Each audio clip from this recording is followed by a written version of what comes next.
Welcome to this session, which is all about best practice for working parents, looking at how to engage and support your expert work-life jugglers in this time of back to school and ongoing uncertainty. So on screen now, you'll see what we promised from this session, that you can draw lessons from our ongoing insight and research programme to understand the leadership and cultural behaviours that will engender loyalty and well-being. That you can gain tips drawn from the leading employers that we work with, the practical actions that we know have engaged parents of all genders during the pandemic and into the future, and also to understand how to support and empower your working parents and their managers in the hybrid working patterns that may well be following in due course as the coronavirus regulations move through these dynamic times. Before we go further, just by way of intro to myself, I'm Jennifer Liston Smith, as Vicky said, Head of Thought Leadership with Bright Horizons. We work with 1,200 of the world's leading employers, including over 300 in the UK. And from their perspective, we know that empowering working parents and carers is not only the right thing to do, but a matter of sustaining high performance and attracting and retaining talent. If you don't already know us, we provide everything from the very practical workplace nurseries, off-site nurseries, through to things like backup and emergency childcare and adult and elder care, through to coaching and consultancy, including parental leave coaching, manager coaching for best practice, and a range of work-life supports, many of those in digital or app form. So that's how we know what works for employers. So coming back to our title about expert jugglers, working parents have always been jugglers, more so since lockdown, as we all know. And we've also in the past been magicians to a very large extent, as we used to completely disappear our children during working hours to underline that appearance of willingness and ambition at work. Well, now, since everything went on camera at home, childcare and education paused for a while, working parents have been allowed to keep children showing a little bit.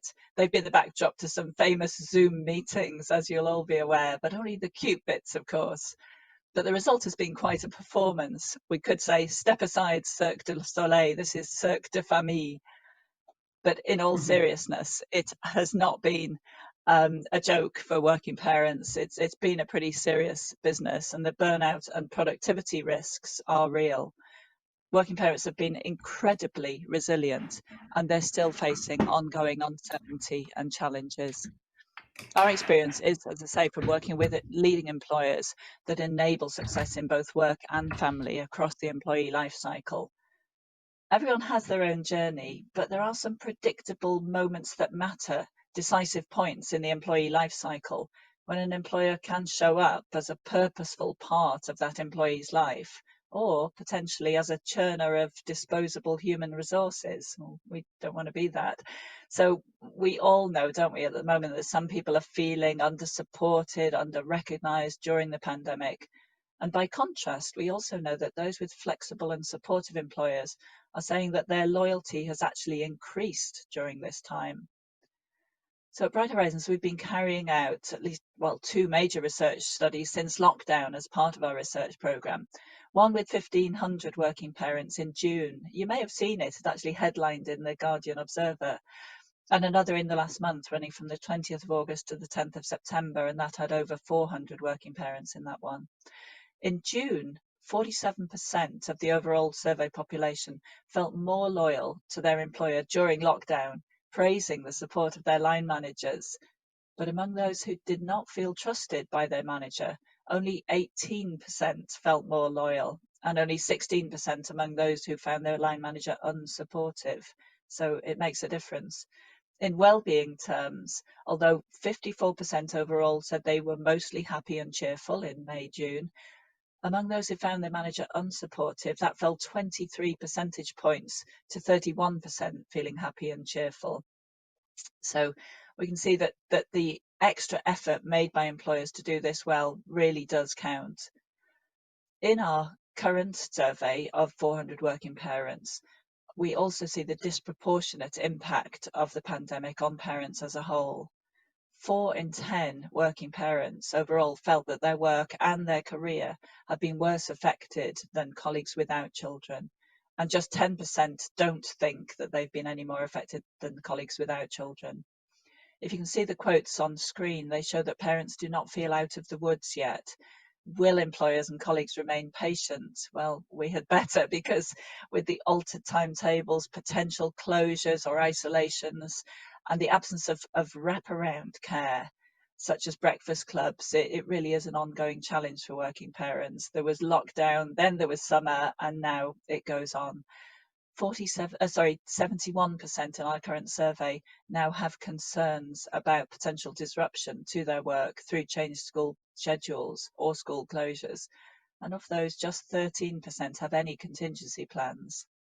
And this follows a summer where many parents have had to deal with the exam results, with the worries over university places, as well as preparations for back to school, the on-off advice about face coverings, even buying a school uniform in shops where you can't try it on. It's been an ongoing hassle, as it has for many other groups, but working parents have certainly had their ups and downs. So there is a clear need for practical support, as well as there being a strong business case for emotional recognition and good time management. So working parents will struggle to magically disappear those children again. And in many areas over the pandemic, some things changed overnight and some best practices have emerged. And many of these we've been co-creating with our clients as partners as we've gone through. So I'll give you some examples in 5 emerging areas that might be helpful to be aware of. One of those is backup and emergency childcare. So we've seen that for many employers, childcare has become much more obviously part of the infrastructure. Many of our client organisations have rapidly innovated alongside us, organisations that already made backup childcare or elder care available to replace normal care on those days when that care doesn't work out. But for example, several of our banking sector clients, who of course have key workers, increased their days or sessions of care. So Morgan Stanley increased from 150 hours of care per dependent up to 250 hours per dependent. They also increased their booking window to 90 days to give employees flexibility when they were making those care arrangements. And they waived their consecutive days policy to allow additional support over the holidays so that they could access virtual holiday clubs. Bank of New York Mellon uplifted their provision from 12 to 20 sessions of care, and Bank of America went beyond the backup care provision that they had, working with us to provide crisis care assist, which enabled rapid access to care outside the existing huge network of providers. But it went beyond banking as well. So Facebook is just one example of many of our wider clients increasing access to backup care provision to help their people keep their show on the road. Ongoing childcare provision is changing and developing too. Workplace nurseries are key to those supporting employees in the office or workplace. That'll be important to the hybrid working of the future. But now employers are also branching out into partnerships with our local community nurseries to provide childcare nearer people's home-based offices. There have been really creative forms of support. I referenced holiday clubs a moment ago.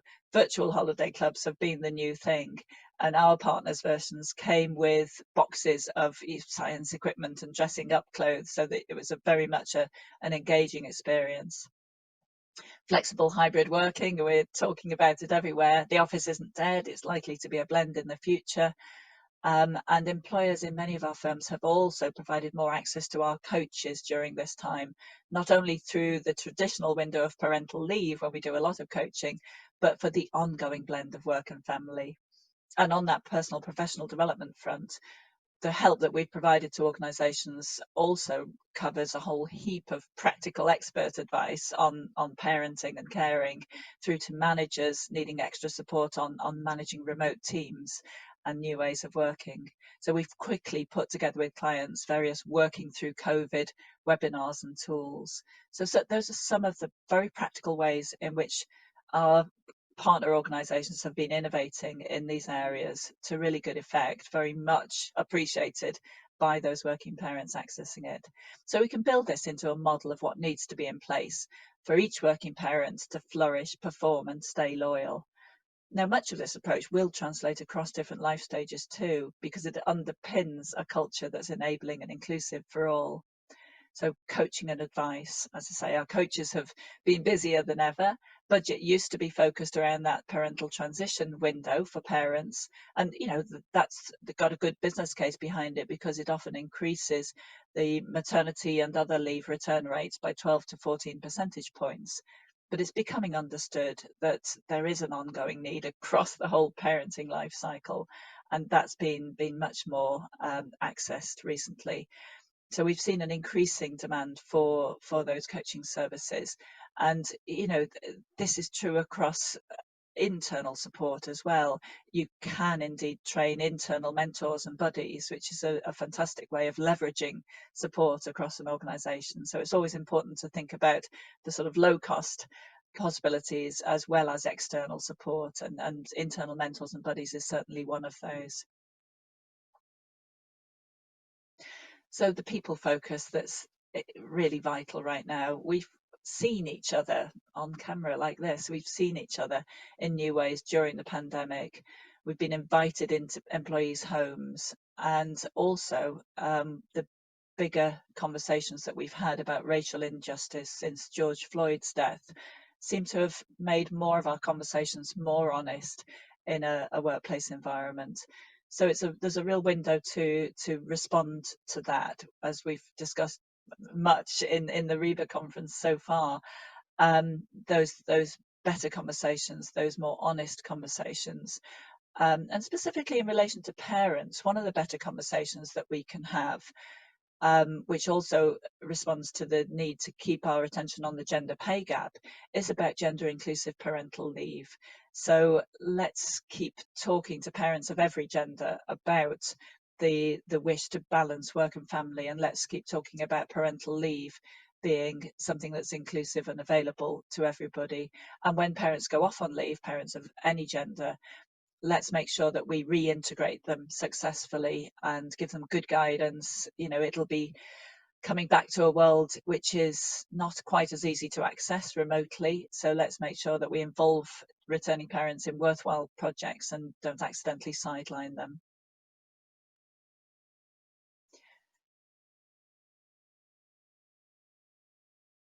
So flexible and hybrid working. The office is not dead. As we said, and hybrid working at some point in the future will be very likely the way forward for all of us. Individuals differ. We need to be aware of this. We need to be aware of individual differences. We all need to be inclusive in the way that we approach this.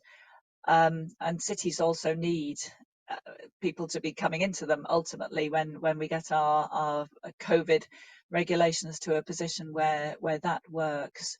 There's been a lot out there recently to enable us to think differently about how we work. It applies to working parents and every employee. We were particularly inspired by our client IBM and CEO Arvind Krishna. You may have seen his work from home pledge, much promoted on LinkedIn, recognizing that everybody is not camera ready all of the time. There have been many initiatives. I know Thames Water had a virtual seating plan that means you can have spontaneous conversations with somebody that the system tells you you're sitting next to virtually for the next fortnight. So things like that will really work for everybody and for working parents equally. So there are many aspects that will be part of our working parent plan that are also there for everybody. But coming back to the specifics of working parents, care solutions. We've talked about backup care before. On-site care has been really vital for many organisations with key workers. I think the record goes to the Broad Institute in Cambridge, Massachusetts, which had a new Bright Horizons childcare setting up and running within under 3 weeks from the initial idea. So some employers have helped in that extremely practical way. Others are providing access to care advice. If you can, if you have any helplines available to your employees that can provide support and advice and signposting on finding care, make sure you really promote those like crazy at the moment, because that practical help makes a huge, huge difference. So there are different elements to this whole kind of stack of building blocks that we can put in place. Coaching and advice we mentioned before, whether that's internal buddies and mentors or whether that's external coaches. certainly something that gives people space to think, as well as potentially tools and advice and fresh perspectives. So don't overlook the power of providing that and the impact that it'll make. So you've laid a cultural foundation with a people focus, you've built on it with sensible, inclusive approaches, and you have a blend of workplace and office-based working, hopefully in the future. Finally, connections through networks. We often find that providing a topic-based event creates a network because people will come along to it and identify as a group of working parents or working carers or working families more broadly. So events can certainly work, or even self-facilitated meetings. Many of our clients have done that just internally, just creating a bit of space for people to get together and exchange tips and advice. So those are various areas that hopefully give a very practical and strategic focus to take the good work that you're already doing to recognise and support working parents on into the future. So many thanks indeed for listening. Be great if you have any questions. Thanks, Jennifer. Some really great, interesting facts and stats there. And I think, as you say, there probably hasn't ever been a more challenging year to be a parent, a working parent, certainly in my lifetime anyway. So I've got lots of questions coming in, so I want to get straight to questions. Just looking at the poll results, we asked which statement best describes the way you've supported working parents during the pandemic. And overwhelmingly, it was that no specific support, but flexibility, understanding, with 73% of people. And 13% said they've been offering practical support with childcare as well as advice and events, and 7% for mainly through leave or furlough arrangements or through webinars and networks. So I just wondered if that was what you had been seeing as well in the people you've been working with. Yeah, I mean, congratulations to all of you for all of the support you've provided. I know by the very nature of this community that we're in here, we're amongst people that are really doing a great deal for employees. And I think providing flexibility and understanding is the absolute bedrock of support. So if you're doing that, you're already, in the right direction. I think having the resource, making the business case, the identifying the return on investment that will come from other forms of specific support, be that access to care or indeed running events to generate a network. That's something that takes a bit more preparing and a bit more socializing internally to gain the budget for that. But those proportions look about right. I mean, it's the very forward-thinking employers that have talent that they absolutely must keep working and keep performing and keep engaged that are doing those extra steps.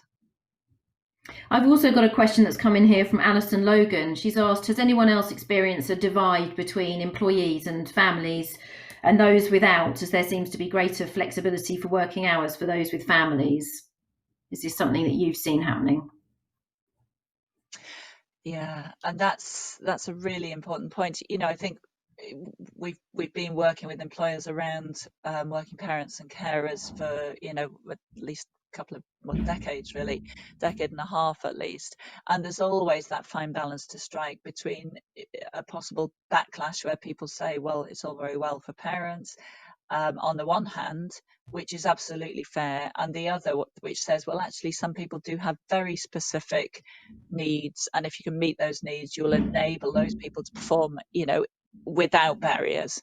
So I think it's about striking a balance. What I would say is you will always get a better result where you are inclusive. So if you're having conversations with working parents about the hours that they can do and the flexibility they need, make sure that you're talking with people who also are caring for vulnerable relatives. At this point, we might be doing online shopping for an elderly relative. We might be popping around if we're able to within the regulations.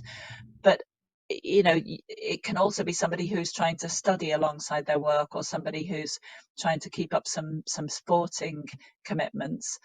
So we do need to have better inclusive conversations across all groups of employees, and at the same time remember that various specific groups have specific needs, and at the moment we're talking about working parents, and these are some of the needs they have. But Alison, I completely agree. Better results come from an inclusive approach. I know one of our clients' organisations invited people at the beginning of the pandemic to volunteer to help out with workload for working parents, and they were actually overwhelmed by the response. So there might be a window of opportunity now where there's more willingness for that too.